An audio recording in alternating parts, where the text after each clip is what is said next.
to be very cautious of those types of characters that attempt to gain sympathy from others just to garner attention for themselves.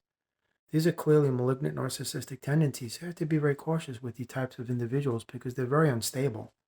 Their mind doesn't work the way you believe that it does. So you shouldn't try to equate your mentality with theirs or try to get inside their mind or understand why they do what they do, because what they do cannot be understood by anybody but only those of their own kind. Because narcissists always follow the same patterns of behavior. They all do. So whenever you see somebody doing things like this, it shows you clearly that this person is disconnected from something that you would construe as reality. So they're tapped into something completely different. So two things you want to do. You don't want to try to understand what's going on in their mind because you never will. And you don't want to connect with their energy because it's not healthy. It's never healthy to remain connected to a malignant narcissist. It's only going to be detrimental. And the longer you stay connected to these individuals, the harder it's going to be for you because now you're receiving their energy that they're transmitting. And if you allow them to abuse you, they will continue to do so until you lay the law down and say enough is enough. So these patterns of behaviors that they have, they all follow the same thing.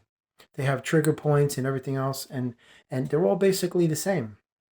It's almost as if they're cut from the same cloth because I feel that they are. They just follow the same exact pattern. So when you have people that do such things so treacherous and so underhanded and so slimy, you have to just be cognizant of your energy that ask yourself, why am I connected to this? And what reason do I find in myself to connect with something like that? You have to really ask yourself that question and then go about, commencing something to sever that connection permanently. Because you have to distance yourself from these people.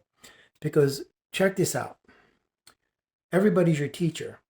Everybody, good, bad, or otherwise, especially negative people, because they'll teach you things about yourself. Because if you allow them to affect you, they're teaching you that you're not the person that you think you are. You're not where you think you are. And you're not what you think you are. That's the premise of them showing up into your reality, as that experience is clearly indicating. Because if they're doing something or saying something that's affecting you emotionally and bothering you, then that means you're vibrating on a level that you don't think that you are.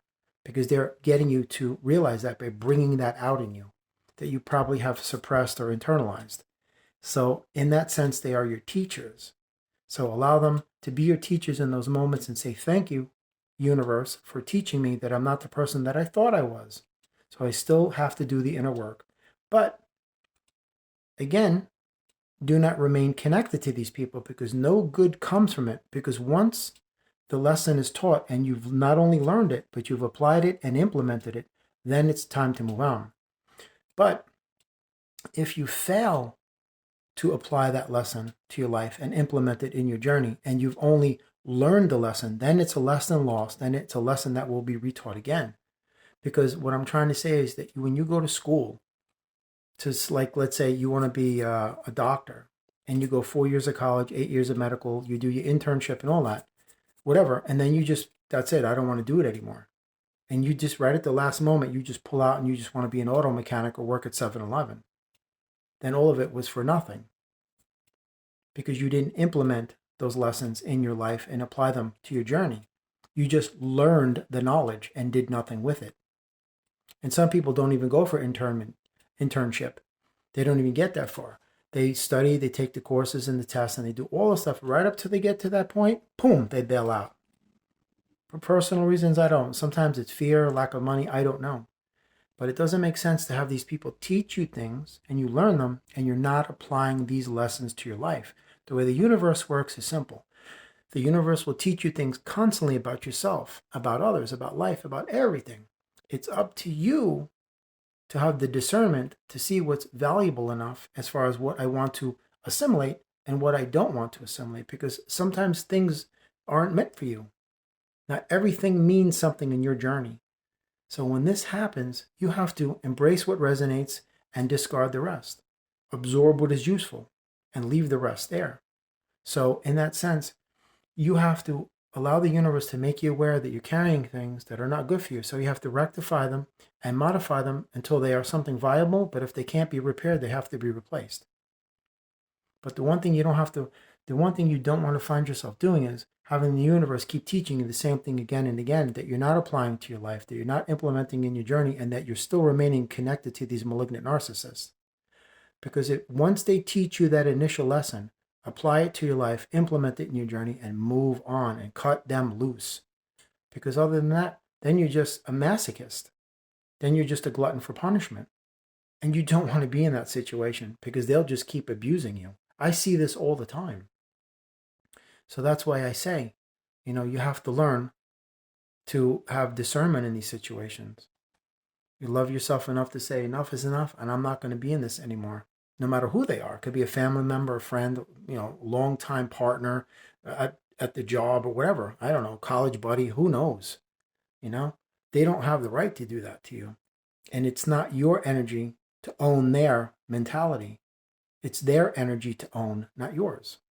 Just like when you send out good vibes and people are nasty to you, how they receive it and perceive it, that's their trip. That's not your energy to own. It's not your trip. I remember when I used to take this stage on open mics, I used to send out all the positivity and everything. And just a lot of people just alcoholics and nasty. And at first I took it personal. It's like I'm pumping out my heart and soul and it's not even, nothing happening here. Until one guy said to me one day when he was seated at the bar and he had his back turned, he came up to me and says, "Don't think that we don't hear you, because we do. We're listening." And then I realized it's not my responsibility how the crowd receives my energy. As long as I gave it out, that's as far as my responsibility goes. How somebody receives your energy, it's not your responsibility if they misinterpret it as an attack, even if what you're sending is love and kindness and compassion, especially when you're dealing with malignant narcissists, because they will always perceive everything as an attack against them, no matter what, because they don't even show up for themselves. So how can they show up for anybody else? So in parting with this video, I leave you with the fact that self-love is paramount. If you don't have it, you have nothing. And if you don't have it, you can't operate from a space of nothing. You have to have a foundation to build the rest of your life on. And self-deprecation is not a foundation to build anything on, because that's a house of cards built on sand, and it will crumble the moment the wind shifts direction and just little breeze, and then you're going to crumble right down and just collapse. And you don't want to have your life in that situation. It's just not healthy.